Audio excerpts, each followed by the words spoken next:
Hivi, umewahi kujiuliza ni kivipi mwili unakuwa hekalu? Leo Jumatano, April 22, 2026, katika kesha la asubuhi, tutajifunza somo linalosema hekalu takatifu la mwili. Fungu la leo linatoka katika kitabu cha Wakorintho wa kwanza 6:19 na 20. Linasema, au hamjui ya kuwa mwili wenu ni hekalu la Roho Mtakatifu aliye ndani yenu, mliyepewa na Mungu, wala ninyi si mali yenyu wenyewe, maana mlinunuliwa kwa thamani. Sasa basi, mtukuzeni Mungu katika miili yenu.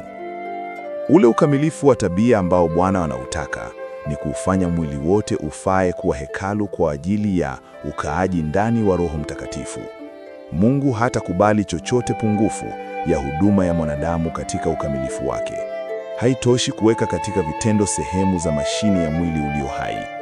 Sehemu zote lazima zifanye kazi katika uwiano mkamilifu, vinginevyo huduma itakuwa na kasoro. Hivyo ndivyo mwanadamu anavyostahilishwa kushirikiana na Mungu katika kumwasilisha Kristo kwa ulimwengu. Hivyo ndivyo Mungu anavyotamani kuwaandaa watu kusimama mbele zake wakiwa safi na watakatifu, ili aweze kuwatambulisha katika jamii ya malaika wa mbinguni. Tumekabidhiwa ujumbe muhimu zaidi kuwahi kutolewa kwa ulimwengu huu, na mpicha inayopaswa kuwekwa dhahiri kabisa akilini mwetu ni utukufu wa Mungu.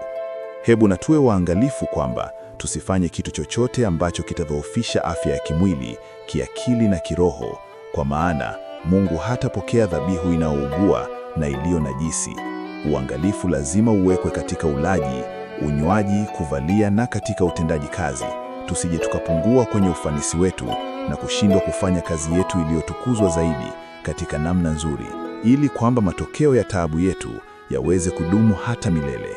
Ni wajibu wetu kuufundisha na kuufunza mwili nidhamu, ili kwamba tuweze kutoa kwa Bwana wetu huduma ya juu ilivyowezekanavyo. Mazoea yasitutawale.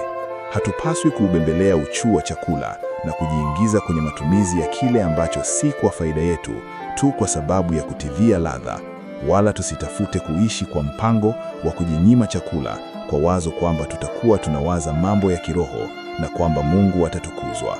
Tunalazimika kutumia akili ambayo Mungu ametupia ili kwamba tuwe wakamilifu katika mwili, nafsi na roho, ili tuwe na tabia linganifu, akili yenye uwiano mzuri na kufanya kazi kamilifu kwa ajili ya Bwana. Mwenyezi Mungu akubariki sana. Unapofollow, subscribe, like, share na kucomment kwa jina la Mpakani SDA Church kusaidia ujumbe huu kuwafikia wengi. Uwe na tafakari njema.